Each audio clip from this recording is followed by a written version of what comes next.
আজি এই নামৰূপৰ পবিত্ৰ ভূমি য'ত স্বৰ্গদেউ চাওলুং চুকাফাই আহি প্ৰথমতে বাহৰ পাতি বৰ অসম নিৰ্মাণৰ প্ৰতিজ্ঞা কৰিছিলে সেই পবিত্ৰ নামৰূপ টিপামৰ ভূমিত আজি প্ৰধানমন্ত্ৰী ডাঙৰীয়াই অসমৰ বিকাশ আৰু উন্নয়নৰ এক নতুন সপোন আমাক দিবলৈ আহিছে।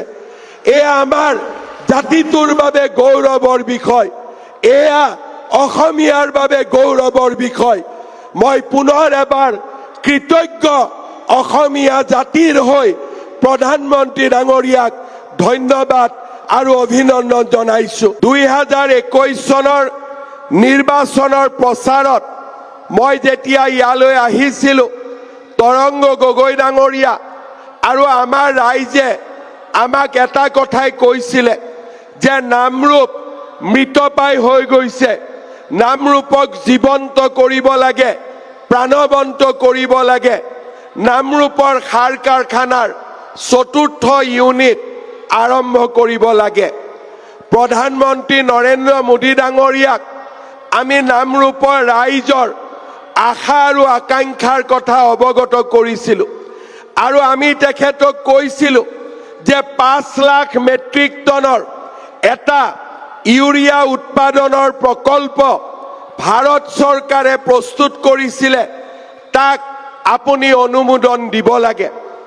আমি বিচাৰিছিলো 5 লাখ মেট্ৰিক টনৰ আৰু প্ৰধানমন্ত্ৰী ডাঙৰীয়াই আজি ভূমি পূজন কৰিব 12 লাখ মেট্ৰিক টনৰ ইউৰিয়া কোম্পানী। 10,000 কোটি টকা ইয়াতে ব্যয় কৰা হ'ব আৰু অসমৰ ৰাইজৰ আবেগৰ প্ৰতি সন্মান জনাই আমাৰ ৰাজ্য চৰকাৰকো এই সমস্ত প্ৰকল্পত 40% অংশীদাৰ ল'বলৈ প্ৰধানমন্ত্ৰী ডাঙৰীয়াই আমাক সুযোগ দিছে।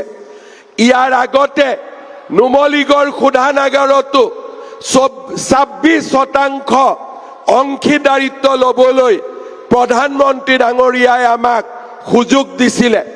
প্ৰধানমন্ত্ৰী ডাঙৰীয়াই বিশ্বাস কৰে যে অসমৰ তেল, অসমৰ গেছ আৰু অসমৰ প্ৰাকৃতিক সম্পদৰ ওপৰত আমাৰ অসমৰ ৰাইজৰ অধিকাৰ আছে আৰু সেয়েহে আজি ইয়াত আৰম্ভ কৰা সাৰ কাৰখানাই হওক, নুমলীগড় শোধানাগাৰেই হওক, ৰাজ্য চৰকাৰ আৰু ৰাজ্যৰ জনগণৰ ইয়াতে অংশীদাৰিত্বৰ প্ৰধানমন্ত্ৰী ডাঙৰীয়াই আমাক সুযোগ আৰু সুবিধা দিছে।